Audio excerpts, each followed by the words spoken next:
Sekarang kita di stasiun Tebet.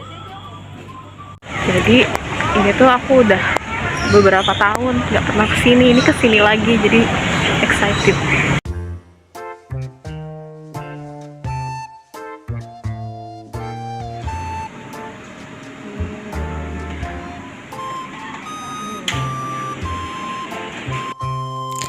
Ini kita udah sampai di majelis AQL yang khusus perempuannya ya guys.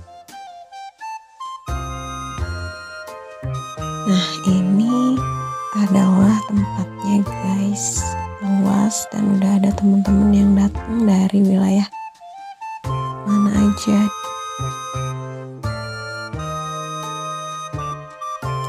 Ini materinya dikasih oleh para panitia tentang fikih berkarir.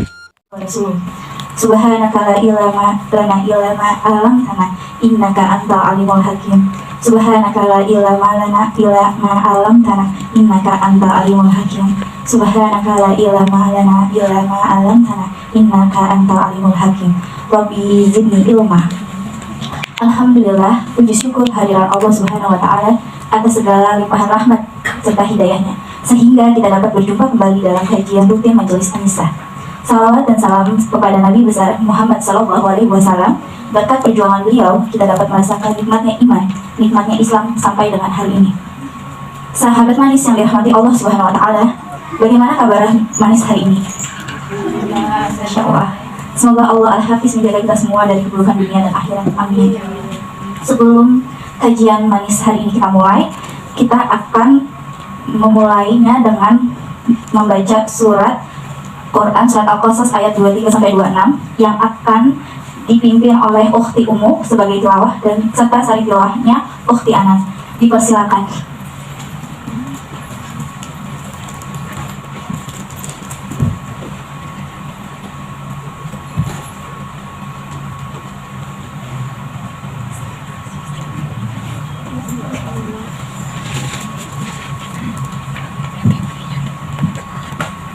Assalamualaikum warahmatullahi wabarakatuh. A'udzu billahi minasy syaithanir rajim. Bismillahirrahmanirrahim. Walamma warada ma'a Madyan wajada 'alaihi ummatan minan nas yasquna wa wajada min dunihim imra'atayn tadudan. Qala ma khatabukuma? Qalata la nasqi hatta yusdira ar-ri'a wa abuna shaykhun kabir. Fasaqā lahumā thumma tawallā ilā adh-dhilli faqāla rabbi inni limā anzalta ilayya min khairin faqīr. Fajā'athu ihdāhumā tamshī 'alā istihyā'in qālat inna abī yad'ūka liyajziyaka ajra mā saqayta lanā. Falamma jā'ahu wa qassa 'alayhi al-qasas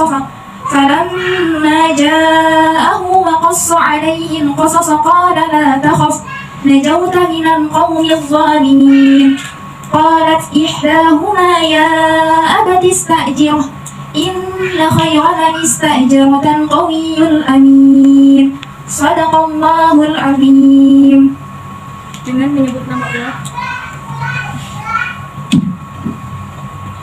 menyebut nama Allah yang lagi maha penyayang dan lagi maha pengasih. Yang artinya, dan ketika dia sampai di sumber air negeri Madyan, dia menjumpai di sana sekumpulan orang yang sedang memberi minum atau ternaknya. Dan dia menjumpai di belakang orang banyak itu 2 orang perempuan sedang menghambat ternaknya. Dia Musa berkata, apakah maksudmu dengan berbuat begitu? Kedua perempuan itu menjawab, kami tidak dapat memberi minum ternak kami sebelum pengembala-pengembala itu memulangkan ternaknya. Sedang ayah kami adalah orang tua yang telah lanjut usia. Maka dia Musa memberi minum ternak kedua perempuan itu. Kemudian dia kembali ke tempat yang teduh lalu berdoa, ya Tuhanku, sesungguhnya aku sangat memerlukan sesuatu kebaikan makanan yang engkau turunkan kepadaku.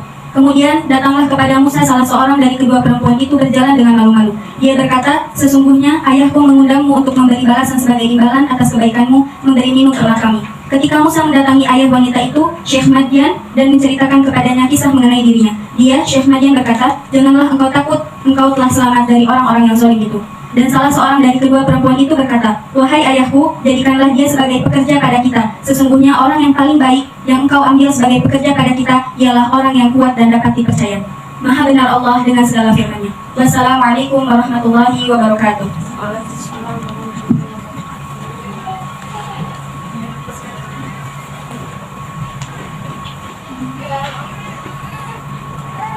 Baik, Masya Allah.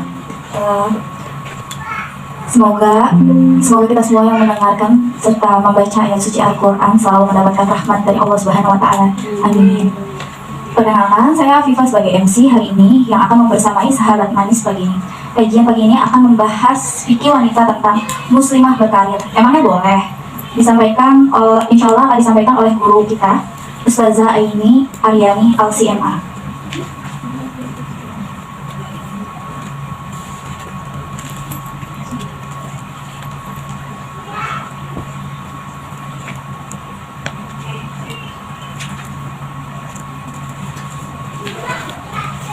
Insya Allah kajian Rutin Manis akan diadakan setiap pekan, satu pekan kedua setiap bulannya, pukul 10 sampai dengan 11.30 WIB. Teman-teman bisa follow Instagram Majelis Anisa dengan @majelis.anisa_akal, lalu FB lalu Instagram Akal Masjid Akal @masjid Akal, lalu bisa follow juga Akal Peduli dengan @akal peduli. Bisa di follow dulu teman-teman sambil menunggu ustazahnya untuk datang ke sini. Maulana Muhammad wa ala alihi wa sahbihi ajma'in wa man tabi'ahu bi ihsan ila yaumiddin, amma ba'du. Jamaah sekalian, ini saya ibu-ibu apa kakak-kakak ya? Cukup nih. Ibu-ibu banyak yang kayaknya masih 17 tahun kan? Baik, alhamdulillah hari ini akhirnya bertemu lagi dengan jamaah akal. Ini udah terakhir kapan ya kesini ya? 2019 kayaknya. Ya. Habis itu online, akhirnya offline lagi. Mudah-mudahan istiqomah semuanya. Amin. Dan tidak berputus asa, tidak dimalaskan, gara-gara sekarang kan udah jadi habit baru ya online ya. Gara-gara udah habit baru, akhirnya banyak yang malas datang ke masjid. Padahal mendatangi kajian secara fisik tentu banyak ya fadilahnya dibandingkan pakai online. Karena kalau pakai online di rumah tuh ya memang ada minus plusnya ya. Cuman banyak distraksinya, banyak pengalihannya kan, lagi nonton, lagi dengerin, itu lagi ada tanya jawab, mendung, mikirin jemuran, ya kan, anaknya mondar mandir, satu minta beli susu, atau minta jajan, suaminya lagi yang suka nyuruh-nyuruh lagi, mah, gula, coba kalau istri ke pengajian, suaminya bikin teh sendiri aja, nah, tapi kalau ngeliat ada istrinya, nah bisa nyuruh nih, gitu ya. Nah, hari ini tema kita adalah tentang bagaimana kita diberikan aturan baik dari sisi hukum ataupun etika berkaitan dengan aktivitas kita di luar rumah, baik itu untuk berkarir ataupun tidak. Kita mau berkarir silahkan, kita mau menjadi aktivis dakwah silahkan, kita menjadi aktivis kemanusiaan silahkan. Pokoknya kalau kita ingin lagi beraktivitas di luar rumah, ada beberapa hal yang perlu untuk kita perhatikan. Silakan, next slide. Oke. Mohon izin laptop kalau ditaruh di sini nyampe nggak ininya Bu? Apa? Ya, biar saya nggak ngerepotin pencet-pencetnya. Mati. Sampai nggak ya? Iya. Oh, nggak nyampe. Oh, nyampe. Makasih. Alhamdulillah. Baik.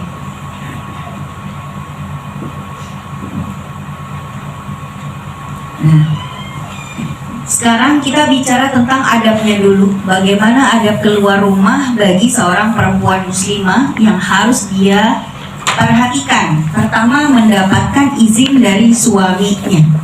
Atau dia kalau belum punya suami, dia mendapatkan izin dari walinya. Nah, di sini lebih banyak yang udah punya suami apa belum ya? Belum ya? Ya. Punya, alhamdulillah. Yang belum? Oh, lebih banyak. Banyak. Untuk relawan lebih banyak yang udah apa yang belum? Belum. Oh, yang belum. Oh, ya udah. Kalau gitu mendapat izin wali. Kalau nanti kan yang belum bersuami kan bersuami juga. Ya kan? Amin, insya Allah. Nah, tidak boleh kita keluar rumah tanpa seizin suami. Kalau kita punya ayah, punya abang yang menjadi wali kita, kalau kita mau misalnya bergabung di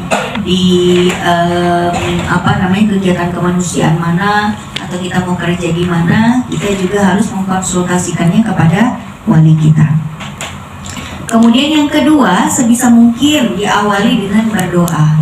Sebab apa? Sebab perempuan itu kalau keluar rumah itu dia dihiasi oleh syaitan, kecuali mereka yang sudah memproteksi dirinya dengan doa.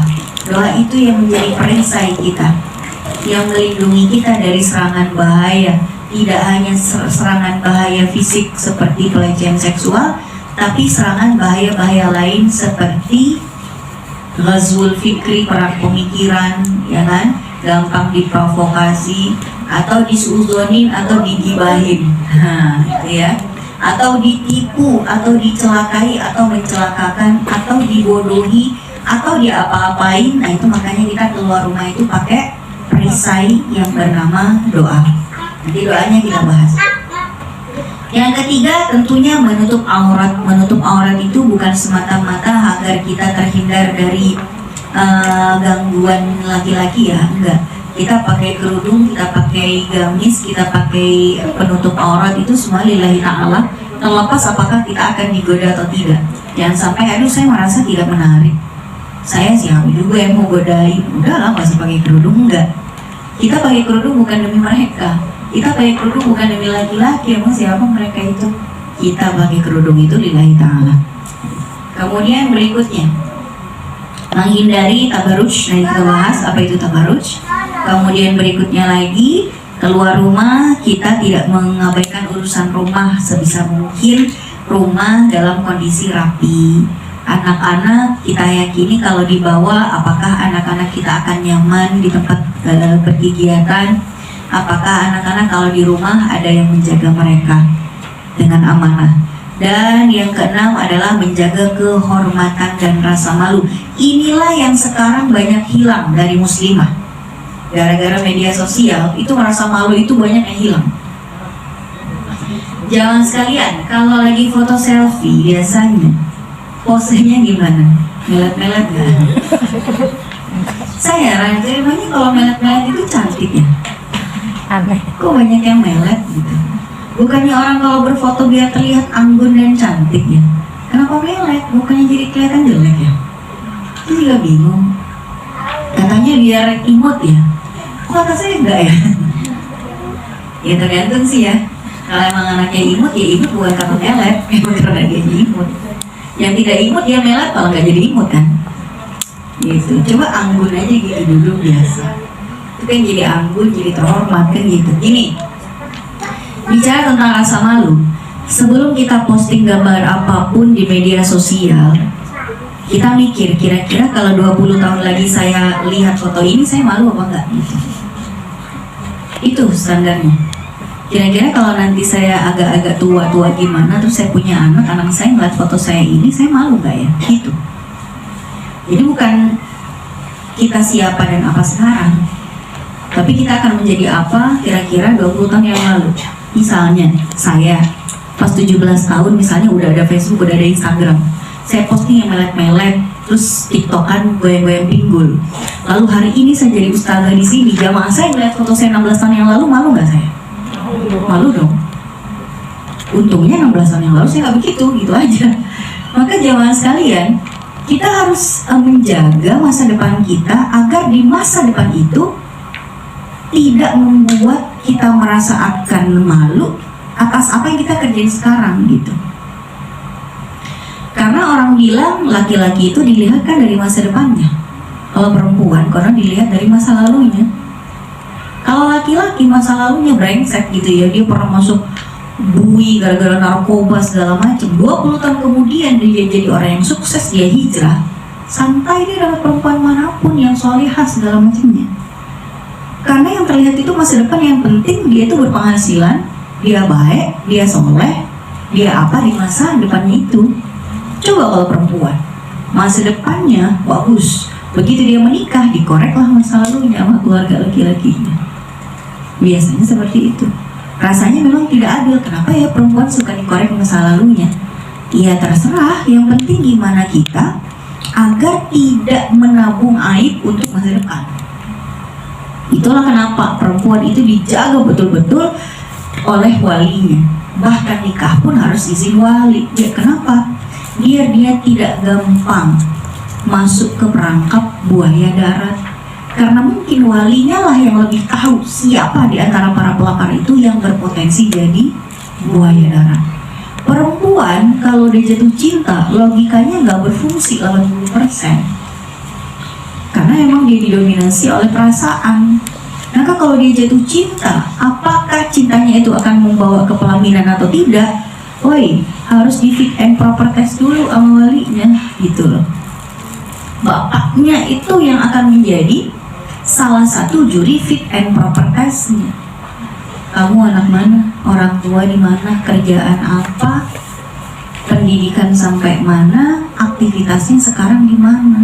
Itu biar bapak yang mewawancarai calon suami kita, bukan kita. Kalau kita yang mewawancarai, semua yang dia katakan telan aja bulat-bulat. Kita nggak punya filter, filternya lagi rusak, nggak berfungsi gara-gara virus. Virus apa? Virus merah jambu.